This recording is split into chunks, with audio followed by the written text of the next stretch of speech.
Olá, pessoal, bem-vindos. Hoje a gente vai fazer uma coisa assim bem diferente. A gente vai pegar uma obra de 700 anos, O Inferno de Dante, e usar como um mapa. É isso mesmo, um mapa para traçar o destino eterno da alma de uma das figuras mais brutais da TV moderna, o Clay Morrow, de Sons of Anarchy. E o ponto de partida é esse aqui. As últimas palavras dele bem enigmáticas, né? Justo. Parece uma aceitação assim bem estoica do destino. Mas a pergunta é, justo segundo que lei? A do clube? Ou será que tem uma lei muito mais antiga, mais universal, em jogo? É essa pergunta que vai guiar a nossa descida. Então, para a gente entender o que está acontecendo, pensa nessa análise como uma espécie de relatório teológico forense. A gente vai ser tipo os investigadores, sabe? E o Inferno de Dante, bom, ele vai ser o nosso guia para descobrir o destino final do Clay. Mas, ó, só para deixar bem claro, isso aqui é um exercício hipotético, tá? A questão central é, se um homem de verdade, de carne e osso, vivesse exatamente como Clay Morrow, onde é que ele ia parar nesse sistema de justiça tão antigo? O que a história dele revela pra gente sobre a natureza do pecado e principalmente da traição?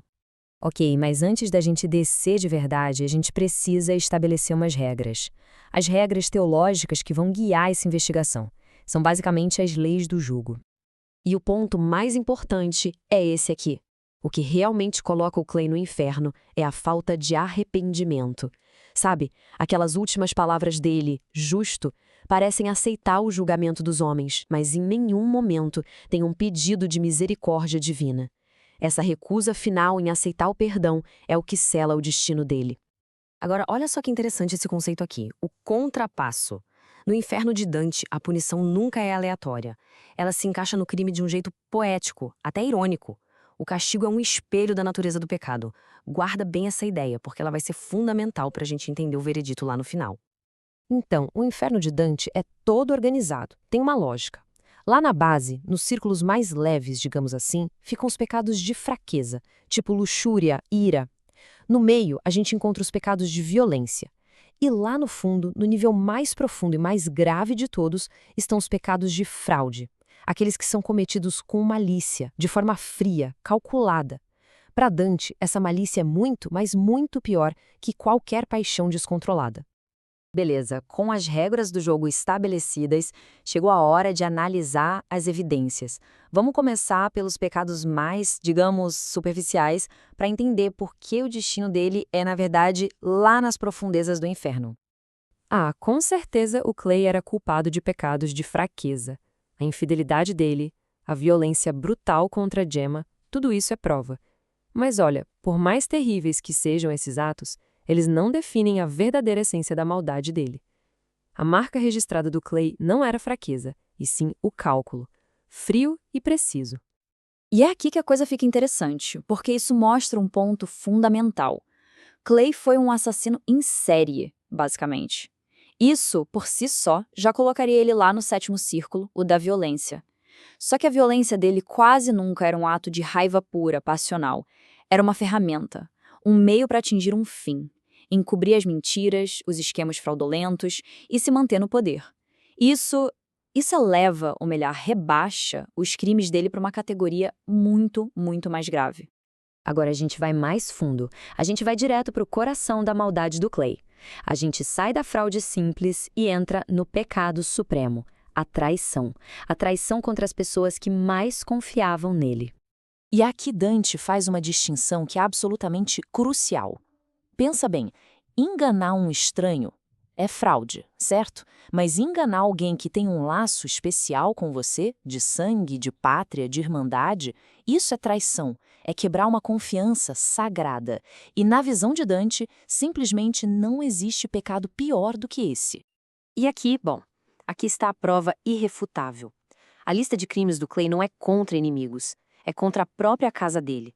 Ele traiu o melhor amigo e cofundador, o John Teller. Ele assassinou a sangue frio o Paine, outro irmão. Ele traiu o próprio clube, que era a pátria dele, por pura ganância. E ele traiu o Opie, que era como um sobrinho. Não é um ato isolado, é um padrão. Um padrão de destruir os laços mais sagrados que alguém pode ter. Bom, com todas as evidências na mesa, chegou a hora. Hora de descer para o último círculo e dar o veredito final. Onde exatamente um homem como Clay Morrow passa a eternidade? A acusação é bem clara, né? quebra de confiança, assassinato de irmãos, traição da própria pátria. O peso de tudo isso é enorme. E antes da revelação final, vale a pena sentir esse peso por um instante. O nono círculo é o fundo do poço do inferno de Dante. Um lugar que não é para os violentos, nem para os luxuriosos, mas sim para os traidores, os piores de todos os pecadores. Mais especificamente, a localização dele é Antenora. Essa é a área reservada para quem traiu a própria pátria ou partido. E vamos pensar, na mitologia da série, o que era o Sam Crow senão a pátria do Clay? O clube tinha leis, tinha território, tinha um juramento de lealdade. Os crimes do Clay, então, não foram só pessoais, foram, na verdade, atos de traição política contra o Estado que ele mesmo jurou liderar e proteger. E aqui a gente volta para aquele conceito, o contrapasso, a justiça poética em sua forma mais perfeita. Pensa na ironia, o homem que vivia em movimento constante, na estrada aberta, agora está completamente imóvel, preso no gelo. O cara que tinha um coração frio, agora tem esse frio como a sua realidade externa, literal. E a tal irmandade que ele dizia valorizar foi trocada pela proximidade nojenta de outros traidores como ele. Mas o detalhe mais horripilante é este aqui. A cabeça dele fica presa para cima, forçada a encarar, expondo a vergonha para sempre. As lágrimas de remorso, se é que ele as tem, não conseguem cair para dar algum alívio. Elas congelam dentro dos olhos, virando cristais de gelo que cegam e causam uma dor agonizante. Aquela imagem de homem durão que ele construiu em vida se transforma literalmente na sua tortura eterna. E a nossa análise termina não com uma celebração, mas com um lamento. Um lamento pelo grande líder que o Clay Morrow poderia ter sido. Tem um provérbio em latim que resume perfeitamente a tragédia do Clay. A corrupção do melhor se torna o pior. E é exatamente isso. Ele tinha todos os dons de um grande líder. Carisma, força, astúcia. Mas quando esses dons se corrompem, eles não criam um vilão qualquer. Eles criam um grande traidor. Porque a corrupção daquilo que é ótimo sempre resulta no que há de pior. E talvez aqui esteja a mensagem central de tudo isso. A lealdade do Clay não era a uma lei moral maior, a algo superior. Era uma instituição humana e falha, o clube.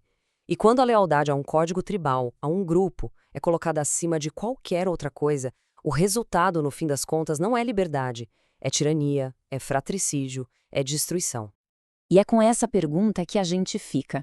Uma pergunta que vai muito além de um personagem de ficção e que desafia a gente a olhar para as nossas próprias lealdades, para os códigos que a gente segue e para os tronos que, às vezes, a gente tenta proteger a qualquer custo.